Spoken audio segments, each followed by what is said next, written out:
Basta na aming makitang Arabic food, guys, dili gyud na mo na palagpason. Amo gyud nang i-try kay that's my favorite food. Isa na sa mga paborito na kong kaunon, guys, ang mga Arabic food. Oh yes! Nagsugod ng pagkagusto nako sa Arabic foods, guys. Sukad nga nag-abroad ko sa Saudi Arabia. Ganahan gid ko sa aroma sa ilahang mga spices, the way sila magluto. Sukad adto, I really love Arabic foods. So among gitry ang bagong Arabic restaurant diri sa Takurong City, Sultan Kudarat. Ang Al Youssef Lebanese Cuisine. Authentic Arabic food. Alright, mao na ilang menu, guys. Actually, guys, ikaduhan ni siyang Arabic restaurant diri sa Takurong City. Ang pinakaunang Arabic restaurant diri, guys, mao ang Biryani House.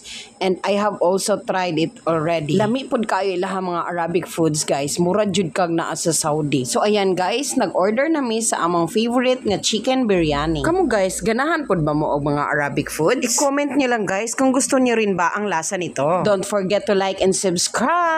Of course! Kauban din ako diri, guys, ang akong husband. Palagi ko po siya kasama sa hirap at ginawa. Sana all! Kana, gido. Bitaw, guys, super napakahalaga ng suporta ng aking husband sa akin.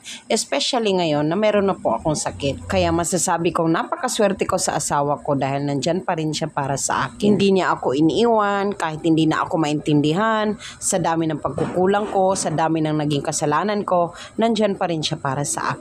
Oh, kana gido. Kaya, Daddy, thank you so much and I love you so much forever. Please be healthy always, Daddy, dahil ikaw ang lakas namin ng mga anak mo. Wait lang, balik tayo sa ating ginakain. Kasi parang napalayo ng ating usapan ba? Abot ng tagira, ani ba? Ay ka. At sobrang nabusog kami dyan, guys, dahil nagustuhan namin ang Arabic food nila. Amo sa nitiwa sunog kaon, guys, ha? Sunod na sad. See you again next time. Salamat.